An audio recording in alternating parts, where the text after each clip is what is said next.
नमस्कार दोस्तों, मैं अंशुल शर्मा स्वागत करता हूं आपका आपके अपने चैनल ब्रेनिक एजुकेशन केमिस्ट्री में।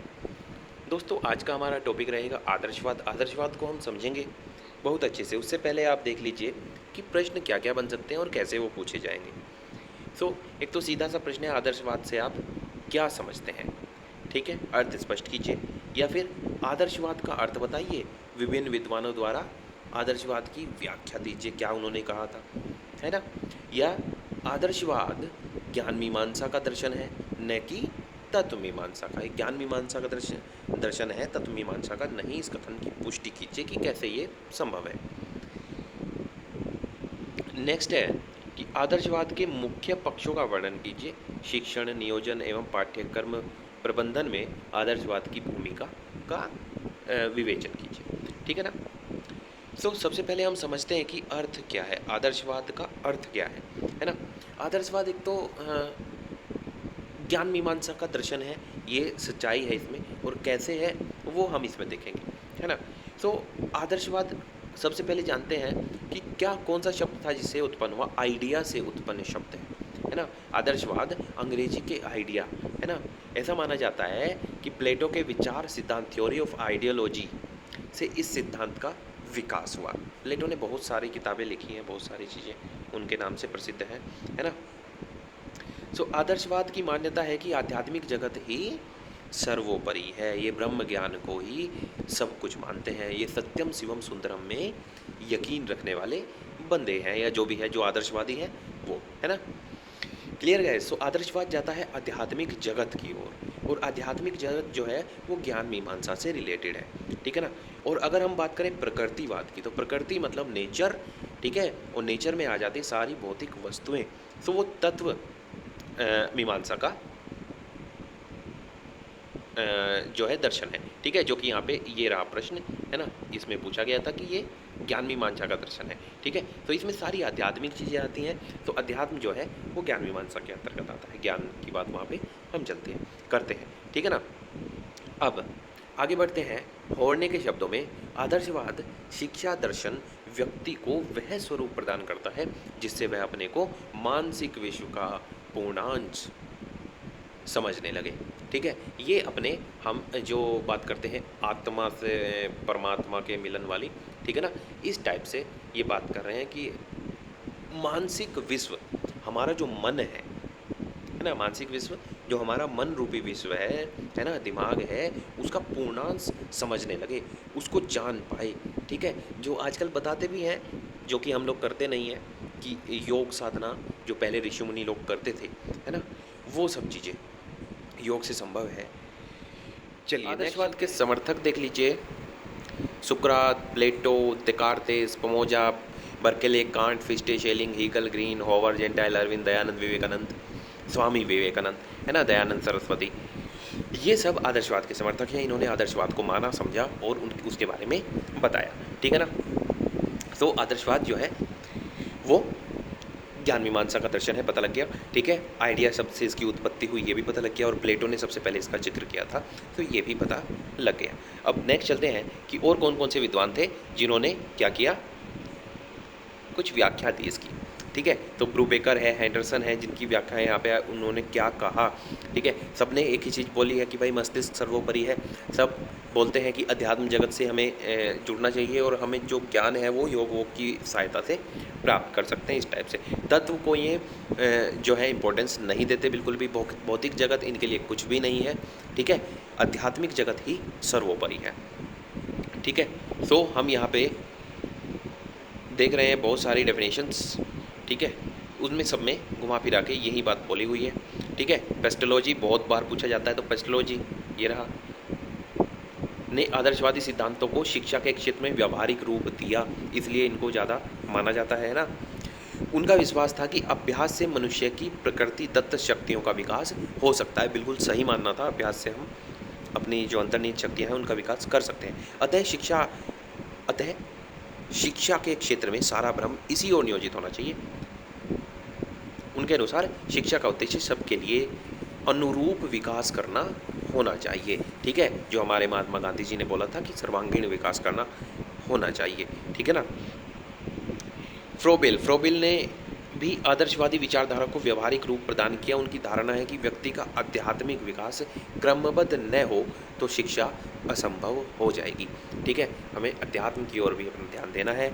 योग साधना, मन रूपी जो विश्व है हमारा, मस्तिष्क रूपी विश्व है, इसको समझने का प्रयास करना चाहिए। अच्छा, इससे फ़ायदे भी हैं।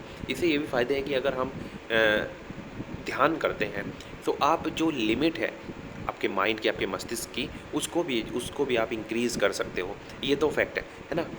ध्यान का मतलब एकाग्रचित्त होना, एक ही बिंदु पे ध्यान लग जाना। ठीक है, उसमें ये नहीं है कि कोई विचार ना आए मस्तिष्क में, वो स्थिर हो जाए। ठीक है, इन चीज़ों से क्या होता है, स्थिर हो जाए तो कुछ बोल रहे होंगे सर रुक जाएगा, रुकना नहीं है। इससे होता ये है कि हमारा जो मस्तिष्क है वो अप्रोक्स 25 वॉट की विद्युत ऊर्जा, बिजली उत्पन्न कर देता है। ठीक है ना। तो या तो इस साइंटिफिक वे में आप समझ लीजिए, है ना, या फिर हमारा आध्यात्मिक जगत जो बोलता है वो बोलता है कि निरंतर इससे जो है ये ऊर्जा का भंडार है, न कभी न खत्म होने वाली ऊर्जा का भंडार है। इससे निरंतर ऊर्जा निकलती रहती है जिसे हम ध्यान के द्वारा कंट्रोल कर सकते हैं। तो विचार लाना मतलब उनका है कि ऊर्जा जो है वो बाहर नहीं जाएगी। देखने से, सुनने से, बोलने से, सोचने से ऊर्जा जो है नष्ट होती रहती है। अगर हम उस ऊर्जा को समायोजित करें तो हम माइंड की जो कैपेसिटी है, जो पावर है, ठीक है, उसको हम इंक्रीज़ कर सकते हैं। Clear guys. तो डॉक्टर प्रेमनाथ, सबसे नीचे ये लिखे हैं, डॉक्टर प्रेमनाथ ने आदर्शवाद के सार के लिए कुछ बिंदु दिए हैं, उनको समझते हैं। पॉइंट नंबर 1, वास्तविकता आध्यात्मिकता है, भौतिक नहीं। ये बोल रहे हैं आध्यात्मिक जगत ही सत्य है, सच्चा है, वास्तविक है। भौतिक जगत उसके सामने कुछ भी नहीं। मन और आत्मा पदार्थ और शरीर जैसे भौतिक तत्वों से अधिक महत्वपूर्ण है। मन को और आत्मा को इन्होंने ज़्यादा महत्व दिया। ठीक है, भौतिक वस्तुएं जिनमें शरीर भी एक भौतिक वस्तु है। ठीक है ना। नंबर 3 है, मनुष्य सर्वोच्च रचना है, वह प्रतिष्ठा और विशिष्टता से युक्त है। बिल्कुल ये मैं मानता हूँ कि बाकी सभी जीवों में जो मनुष्य है वो सर्वोच्च रचना है। ठीक है, क्योंकि हमारा जो मस्तिष्क है वो सबसे ऊपर हो जाए। इसका मतलब ये है कि हमारे अंदर विवेक, सोचने समझने की शक्ति, ये बाकी सभी प्राणियों से ज़्यादा है। मन की स्वतंत्रता उच्चतम सद्गुण है। मन की स्वतंत्रता ही उच्चतम सद्गुण है। अच्छा, सत्यम शिवम एवं सुंदरम ही सर्वोत्तम आध्यात्मिक मूल्य है। सत्यम शिवम सुंदरम का मतलब है कि जो सत्य है वो कौन है? शिव, देवातिदेव महादेव, है ना। शिव, शिव मतलब संपूर्ण जगत ब्रह्मांड शक्ति। ठीक है, बाकी सभी जो भगवान हैं वो सब इन्हीं के रूप माने जाते हैं। ठीक है, एक शक्ति है जिसको शिव का नाम दिया गया। ठीक है ना, जो मेरे प्रिय हैं। तो सत्य जो है वो शिव है और शिव ही सुंदर है। ठीक है ना, सत्यम शिवम सुंदरम। संपूर्ण विश्व अपने विविध अंशों के साथ एक अवयवी है। आध्यात्मिक विकास मानव का चरम बिंदु है। ब्रह्म ज्ञान ही सर्वश्रेष्ठ ज्ञान है।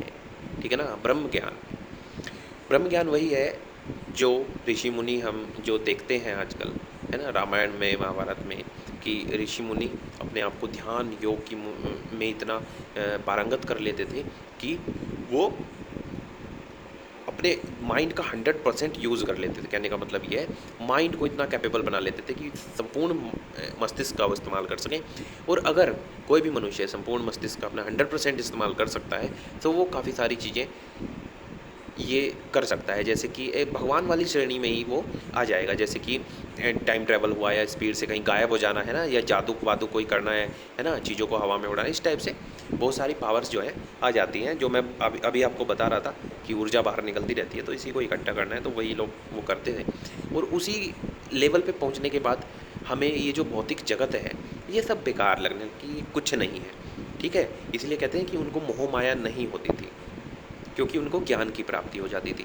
तो ज्ञान की प्राप्ति का मतलब उसी ज्ञान में आनंद आने लगता है, उसे ध्यान करने में आनंद आने लगता है, और ये जो भौतिक वस्तुएं हैं इनसे कोई लेना देना नहीं रह जाता। तो इसी टाइप का ये जो है आदर्शवाद जो है ये इसी ओर हमें ले जाता है। ठीक है, तो आदर्शवाद के अनुसार जो है भाई शिक्षा में इसका क्या योगदान है उसको देखते हैं। मनुष्य को मनुष्य बनाना। देखिए, अशिक्षित जो व्यक्ति है वो पशु के समान है ना, उसमें और पशु में कोई अंतर नहीं। तो शिक्षा मतलब शिक्षा का मतलब स्कूली शिक्षा से नहीं, मेरा मतलब है ज्ञान से है, ठीक है, कि हाँ व्यक्ति को ज्ञान होना चाहिए सभी एक क्षेत्र में।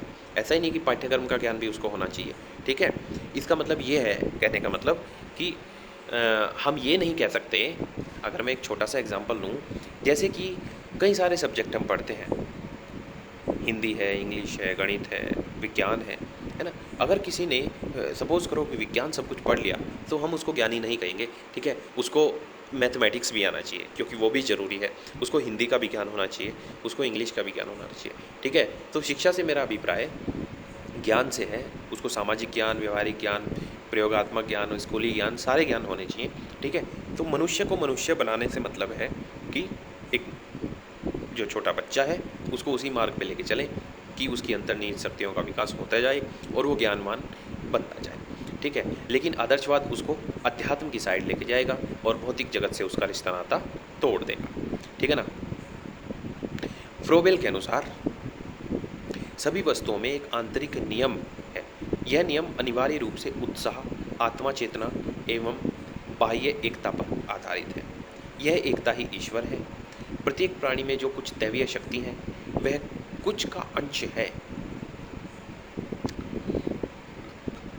दैवीय शक्ति है, इसका मतलब यह है कि जो 100% दैवीय शक्ति है सारी ब्रह्मांड की मिला के, उसका कुछ अंश है ना, कि थोड़ी सी उसमें भी है, तो उनको हम इंक्रीज कर सकते हैं। कैसे? अध्यात्म जगत, अध्यात्म मतलब ध्यान करके, है ना। शिक्षा का लक्ष्य जीवन की प्राप्ति है और शिक्षा का प्रमुख कार्य मनुष्य को स्वयं एवं ईश्वर के साथ एकता को पहचानने में स्पष्टता प्रदान करना है। अभी हम लोग क्या है कि सिर्फ पूजा कर लेते हैं, है ना, इतना ही है ना। बाकी वो जो एक सत्य है, जो एक ब्रह्म ज्ञान है, वो हमारे पास है नहीं, ना हम ध्यान कर पाते हैं। हम क्या है, मोह माया में पड़े हुए हैं, ठीक है, पैसा वैसा ये सब चीज़ें, है ना, और रिश्ते नाते, इन सब चीज़ों में हम लिप्त हैं। तो मोह माया में अगर हम लिप्त हैं तो हम उस ज्ञान की प्राप्ति नहीं कर पाएंगे, क्योंकि ये हमें जकड़े रखती हैं, ठीक है, और हम इसी भौतिक जगत में बने रहते हैं। आध्यात्मिक जगत में हम नहीं जा पाते, हम बहुत दूर हैं अध्यात्म से, ठीक है दोस्तों। तो ये आदर्शवाद जो है आध्यात्मिक जगत को ही सर्वोपरि मानता है, यही इसमें कहा गया है और यही ये कहना चाहता है। नेक्स्ट हम चलेंगे नेक्स्ट वीडियो में और किसी बात की तरफ, या तो प्रकृतिवाद होगा, मानवतावाद होगा, ठीक है, ये जो भी होगा देखते हैं। तो मिलते हैं नेक्स्ट वीडियो में। टिल देन आप पढ़ते रहें, ऐसे ही आगे बढ़ते रहें और मार्क्स लाते रहें।